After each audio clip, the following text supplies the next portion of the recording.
An update on the lawsuit and events unfolding at Activision Blizzard. We get a good look at the carnage in the new Venom trailer. And we hear from the makers of Marvel's What If and the voice of the Watcher himself. All that and the latest and everything cool today in The Rundown. Hey, welcome to The Rundown. My name is Victor Lucas, and I'm so happy that you found us here in the Electric Playground. And just for those that are unaware, we have started streaming to EPN's Twitch channel, and this one's very easy for you. It's twitch.tv/EPN. So please subscribe/follow us there, and then we're going to be doing regular Rundown lives.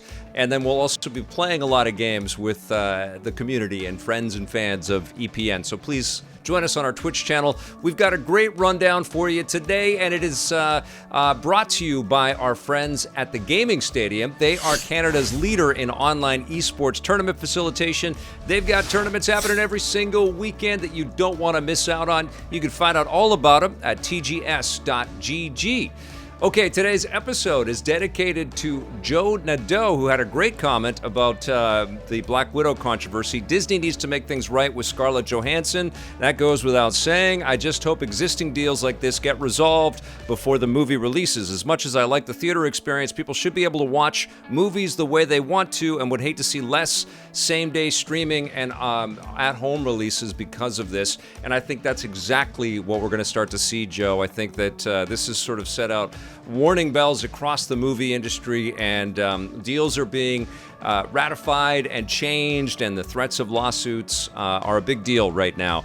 But you know what? It's messy. We're in a pandemic. We're going to figure out, and the business has to kind of roll forward with kind of a new baseline. And I think that's what the Black Widow stuff is going to do.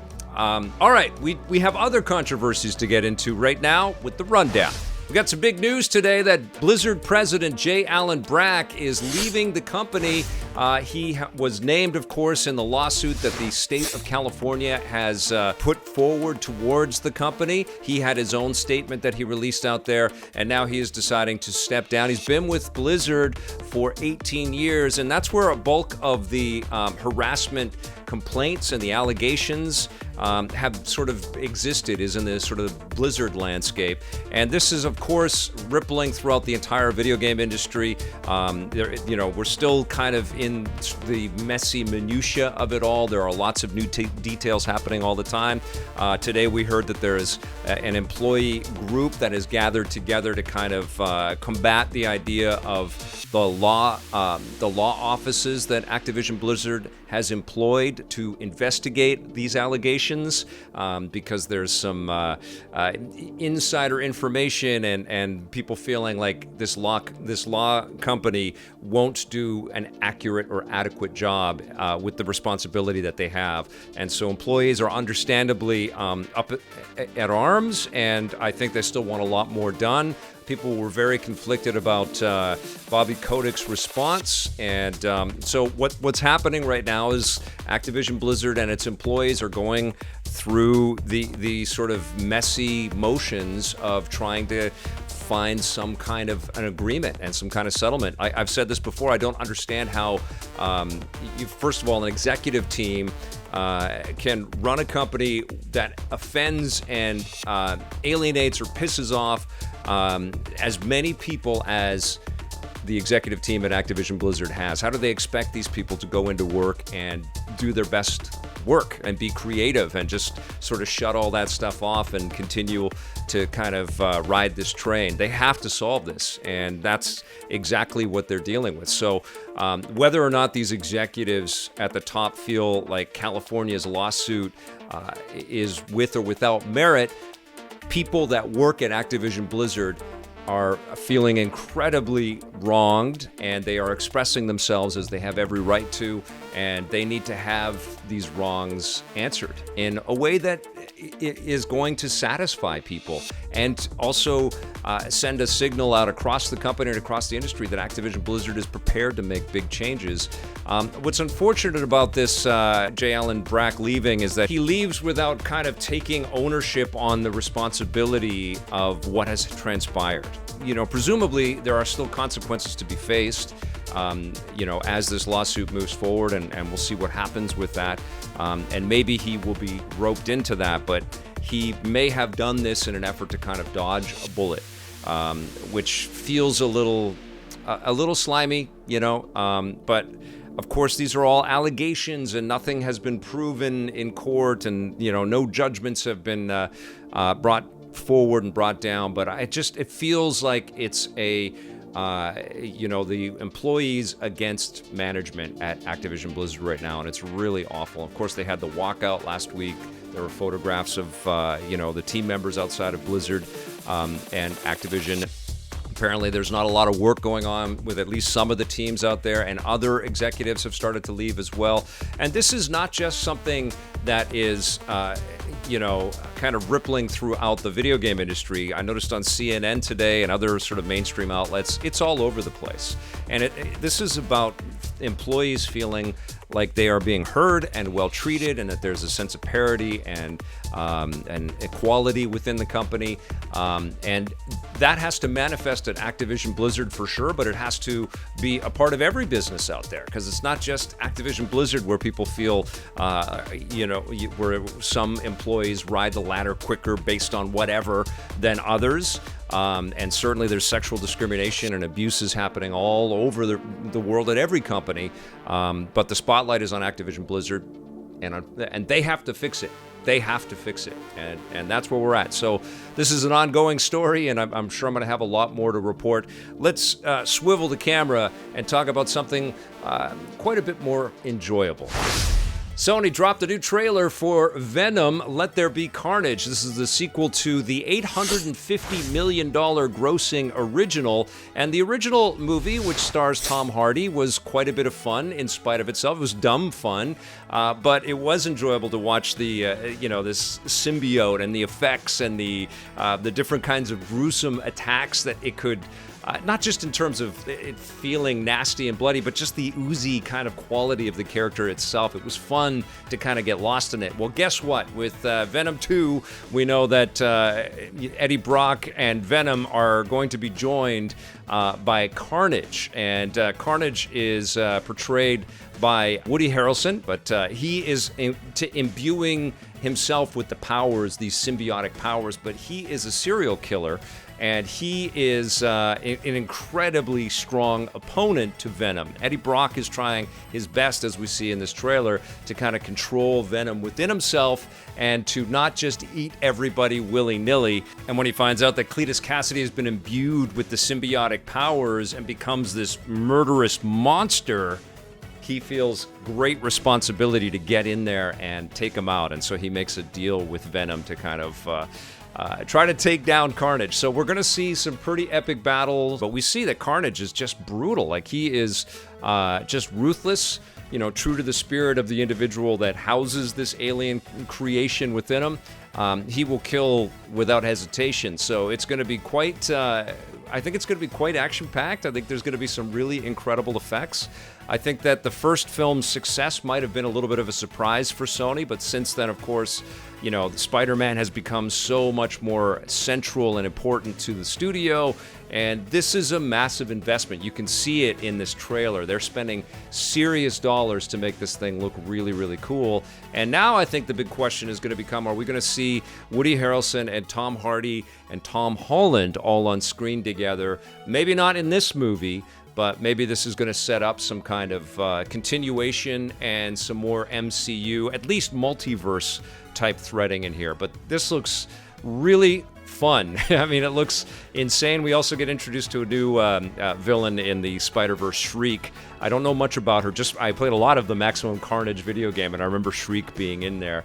But yeah, I am psyched about this new Venom sequel. It looks like a lot of fun. Venom 2, Let There Be Carnage, comes out this fall, and it looks like it's going to be a blast. It really does. All right, I wanted to talk to you guys a little bit about what has been going on in the other aspect of the Marvel Universe, or the, shall I say, the Marvel multiverse, because it's getting crazy.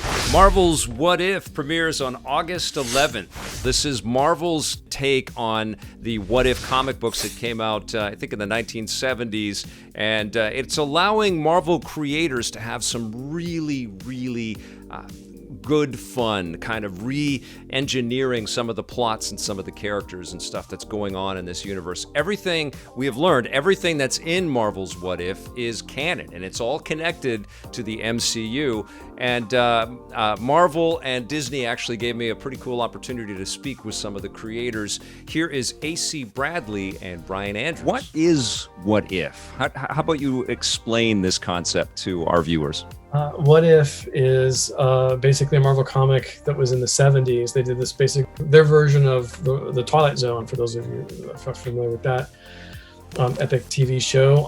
It was a way for them to play outside of the canon that they were creating with all their characters. What if the Hulk got smart, which eventually became canon, etc.? What if Conan was hanging out in modern day New York City? They've got what if Jane Foster was Thor?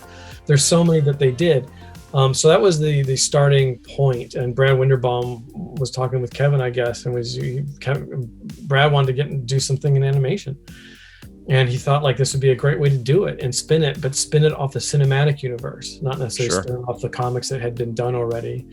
And the rest is history. He kind of got it going, and next thing you know, like AC and I are getting phone calls, so that's pretty cool. I was very excited because the goal wasn't so much to create an animated series for me. I'd done that. I was kind of moving past animation. I kind of came back for it because this was going to be 10 small Marvel movies. Sure. And I couldn't resist the urge of writing these iconic characters. So often in this business, things are changing, but it's usually like female writers write the female heroes, writers of color write the writers of color, and white men can write whoever the heck they want. This was like, I'm getting to write Iron Man and Killmonger and Doctor Strange. I don't even have a cape. Like, I can do this. And so when it came to actually creating the episodes, the first thing I looked at was not so much the what if, but looked at the characters themselves. One of my favorite things to do is try and find the heart in the hero, the humanity behind the iconic silhouettes. And so with Peggy Carter, she was so well established in the first Avenger and the Captain America movies, and then we all love Agent Carter. I was like, she's a woman who knows her worth. Let's give her the opportunity to show the world it. So ironically, the what if was already kind of established for the first one, which is what if Agent Carter became the first Avenger? Totally. But for me, looking into it, was like, no. It's what if a woman stays in the room? Yeah. What happens when a woman is giving a chance to have a point of view, have a voice, to carry a shield both literally and metaphorically? Well, then the world changes. Not only did I speak with the head writer and the director of the series, and one thing that's really clear about the show is that, it does feel like mini movies. They are quite epic, these episodes. But I also got a chance to speak with the executive producer and the voice of the Watcher himself, Jeffrey Wright. I want to ask about the concept and how you start on something this massive. It's standing on the shoulders of giants, to be honest with you. It's got the entire MCU before it, and we get to kind of smash all those Lego sets and rebuild them in whatever form we want to. So creatively speaking, it's just endless fun, being able to twist and turn and readapt all these characters and all these stories in brand new ways. Can you tell us who the Watcher is? The Watcher, as described in Fantastic Four 1963, the most dramatic being in all the universe. That's his intro. That's when he walks into a party, that's how he's described, So, and they play all kinds of music underneath. And I had to try to find a voice that was that would do justice to that. He kind of exists on the outside of things, almost godlike, has unique powers. And as as the name suggests, he observes everything throughout the multiverse. In some ways, because of that, he's always been there. This is the first time we're seeing him in, the Marvel cinematic realm, but he's always been watching. He's always been observing, quietly. The question becomes, when does he give in to temptation and stop watching and do something more? But we'll see. We'll see. Chadwick Boseman's last performances in this season.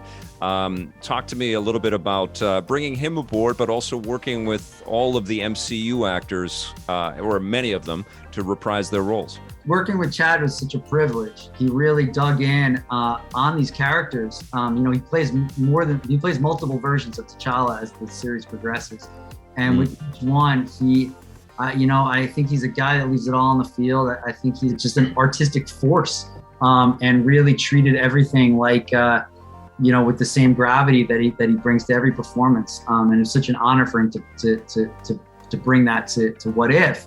And especially knowing what we know now, and that it's his last performance in the MCU, which we didn't know at the time. I mean, it's so humbling, and such a devastating loss. But I gotta tell you, like he loved doing it. He was excited about going into the booth with Brian and exploring the character. And it was so much fun watching him work. And I think all the actors, that came aboard had fun kind of like taking a wrecking ball to these characters that they had built over these years. And there was a certain kind of giddiness and euphoria that came with like, oh, all right, we're going to twist this guy and mess him up and come up with something new. I think there was a lot of excitement around that from our returning cast. You're one of the only human beings on Earth that can talk to us about the distinction of being in the DC universe, the Marvel universe, and the James Bond universe. Are there differences of, the way that these studios employ you and work with you?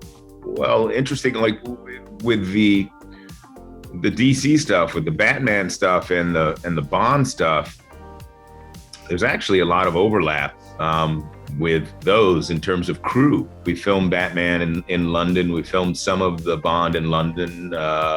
This last one, some in London, some in Jamaica, but a lot of the same crew. So that's always cool to get back together with the lads. So they have that in common. What If I filmed, or rather recorded, often in my closet and at home in Brooklyn. So that was a little different experience from those things, because we recorded during the pandemic a few times, and so sure, that was a little bit different. And of course, the similarity too is the passion that fans exude for these franchises, and over many years. The Marvel fans might be in a realm of their own. Although the Batman fans are like nothing that I've quite. And I've been in some big franchises, but the Marvel and the Batman folk they're different, and they overlap too, but they're on a different level. They're on a Watcher-like level of intensity with this stuff. Well, this is an amazing show, I would imagine, to introduce threads for the future as well, right? I mean, clearly, we're getting a head-first dive into the multiverse through a lot of the work that Marvel's creating right now, and it's all connected. So are you leaving sort of breadcrumbs for us to kind of speculate about? You must be. Absolutely. I mean, it's breadcrumbs all over the place. If you're looking for breadcrumbs, oh yeah, we got them. Yes, I do love the breadcrumbs, and Marvel is very good at dropping those, aren't they? So I will have a review kind of recap of the first episode of Marvel's What If next week. I will also have more from those interviews as well. As you can see, they're part of the podcast that I'm putting together, and I'll put all of them together in their entirety. But it is It's a cool show. It's a cool show, and I'm already a huge fan of Captain Carter. Okay, I've got a couple of quick things that I want to tell you about. Today we got the trailer for The Artful Escape, and well, we've seen this before, but we know that it's hitting Game Pass on September 9th. Annapurna Interactive and Xbox released this, and this looks really quite phenomenal. It looks like the Yellow Submarine, but playable, and it has a whole bunch of celebrities in it, some superstars in it, but it's a platformer with a real sort of love affair with music, and you've got this magical guitar, and you've got giant bosses that you have to fight. Everything looks completely trippy and psychedelic, and it is yet another game from Annapurna Interactive they're kind of showing off their skill at finding really cool and quirky and clever indie stuff and getting it out there in some interesting new ways. The Artful Escape looks like a blast. I can't wait to play it. I absolutely will play it, talk about it, and definitely looking forward to streaming that one as well. I've got one last thing to tell you about, and Blair Farrell kind of stole my thunder on this one. It is about the Avengers.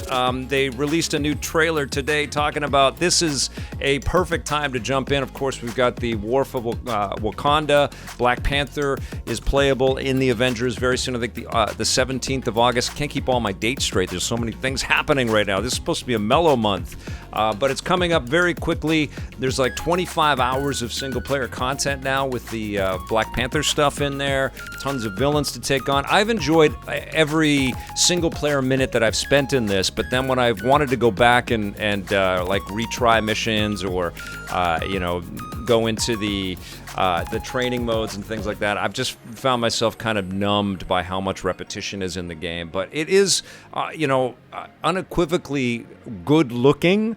And all of the character models and the customization and all that stuff that you can do with the characters is pretty damn rad. They keep having events where they stack on the experience points. The only thing that this game really needs is more variety in the enemy types and the bosses and the things that you can really fight and challenge. But it does look really freaking cool to see Black Panther join the squad. I'm going to definitely jump back in when that's out there. And then who knows, maybe I'll find my way back to some multiplayer. I thought I was going to love it way more than I do, which is unfortunate because that's a game that was, speaks to me. I'm a big comic nerd, as you guys know, and a big superhero video game nerd. But I've enjoyed it, and I hope that I love the new War for Wakanda stuff that's coming up, the new Black Panther stuff. All right, you guys, that's going to do it for the rundown today. I'll be back tomorrow with a fresh one for you. Thank you so much for watching. Thank you for subscribing and following. Thank you for being notified and, following along on our socials so you know when we're streaming. We are streaming, just a reminder, on twitch.tv/EPN. That's our streaming home for live rundowns. And I guess I'll do some live interviews here and there and lots of live gaming as well. Thank you all so much. We will see you soon. And until then, play forever.